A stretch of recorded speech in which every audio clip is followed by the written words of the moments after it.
You can't necessarily trust that your government is going to be responsible in the next crisis that hits. It seems even more important that you be prepared. And that is why we are very excited to welcome onto the show Judith Matloff, the author of How to Drag a Body and Other Safety Tips You Hope to Never Need. Welcome to the Damage Report. Thank you, happy to be here. Glad to have you here. Your book just came out. I have to imagine you could not have imagined how timely it would be when you decided to write it. No, absolutely not. As a matter of fact, the publisher HarperCollins moved up publication by about a month because I was getting so inundated with queries and requests to talk and whatnot that they just like rushed it forward. But no, I did not anticipate this. And so, talk to me about the process of coming up with a concept for the book. What was your goal? Yeah, well, the thing is, I was a foreign correspondent for more than 20, 30 years, working in crisis zones, the former Soviet Union, Latin America, particularly Mexico, Africa, etc. And so a big part of my job was supervising people who were going into dangerous situations or trying to supervise myself.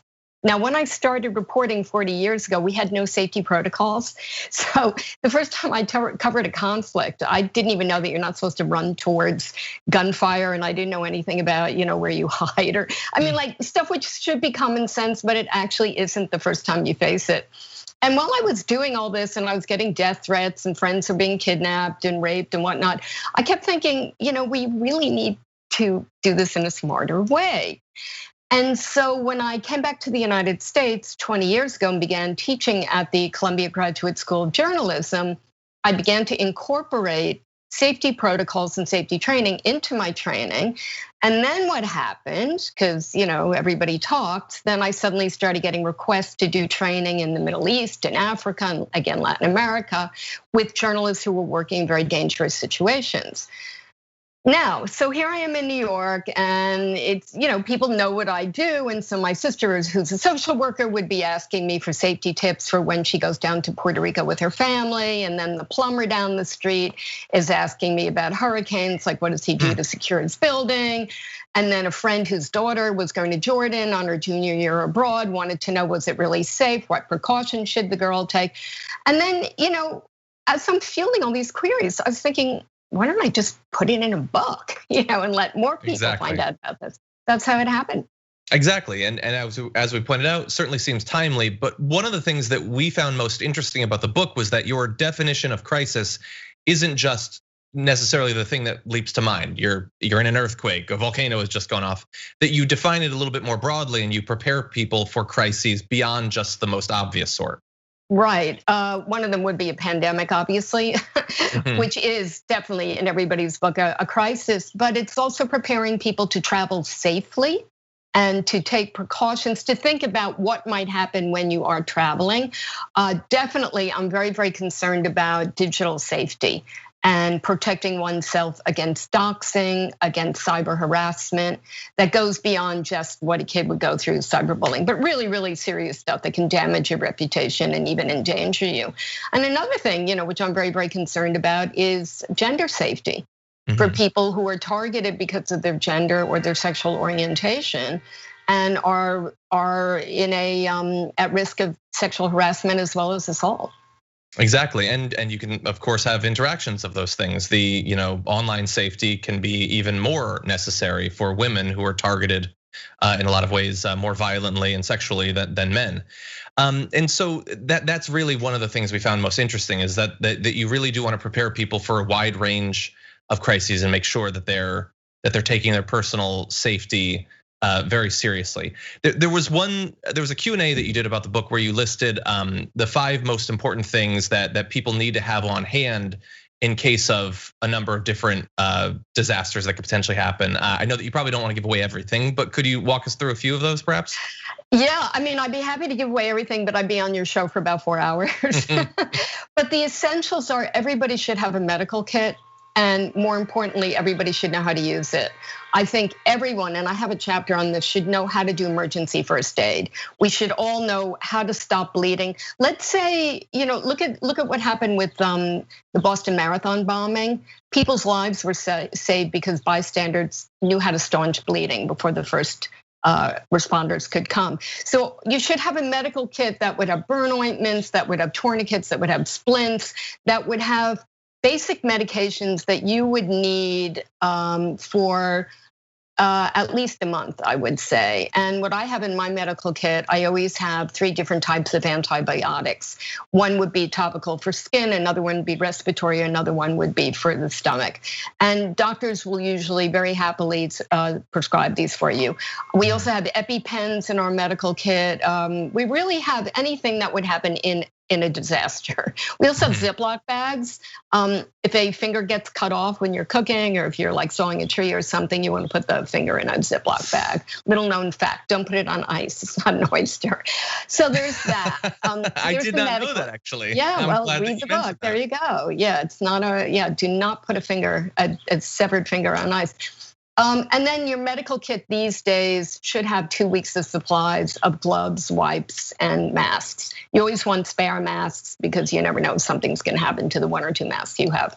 Okay, that's A. Another one is an emergency, what's called an emergency NOAA radio. This is a hand cranked radio through which FEMA and local authorities can issue emergency alerts. And the beauty of being hand cranked is you don't need a traditional electrical power source, nor do you need batteries. And these things are, they're really, really small. You can get one like this, you order them off of Home Depot, they're not very expensive. And they are your lifeline in case there is a natural disaster or another type of catastrophe. Let's say there's a nuclear attack. I mean, I don't want to start freaking people out, but this would be the way you would hear. The other thing, which I think is really, really important, is that you should make copies of all your important documents, every single important document. Your insurance, both home and health, your car insurance, all your licenses, your credit cards, birth certificate, marriage certificate, death certificate, bank accounts, financial accounts. Just have everything in this one folder in a waterproof package, because let's say you've got to get out of Dodge really quickly and you need to evacuate. It's all right there. You don't need to be rushing around the house trying to figure out where everything is. Another thing that I think everybody needs is a go-to bag. The medical kit and the documents are in it, but a go-to bag would have, let's say, enough clothing, snacks and whatnot to get you through 2 weeks. Again, this is a bag that I always keep packed. And as a matter of fact, I always keep it packed even before I go on a regular trip, be it a business trip or a pleasure trip. I just got in the habit when I was a war correspondent, I would get a call at like 3 in the morning, like, go to Burundi, there's a coup. And the bag was always packed. And it's really, really handy because that way when you travel, you don't have to worry about where's my passport, where's my vaccination card, what am I gonna wear? You just have it all planned out and it's always packed. So I have one for the spring and one for, one for warm weather, one for cold weather. Another thing which I always have in the house is a supply of batteries, cash. I think a month's supply of cash, and I always have a month's supply of food, non-perishable food.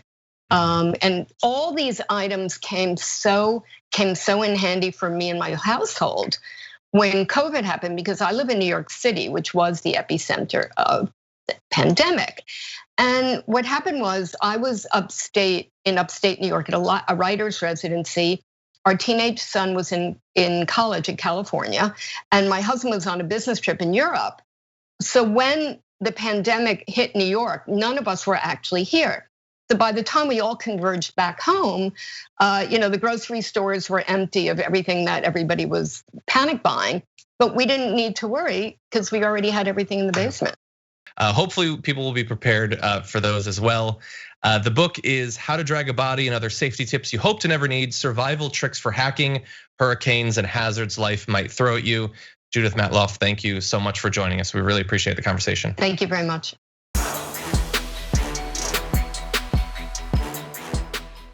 For more political news breakdowns, interviews, stories of activism, and me trying my hardest to care about the occasional big celebrity news story, subscribe to our YouTube channel at youtube.com/thedamagereport. And you can ring the bell wherever it is so you don't miss anything.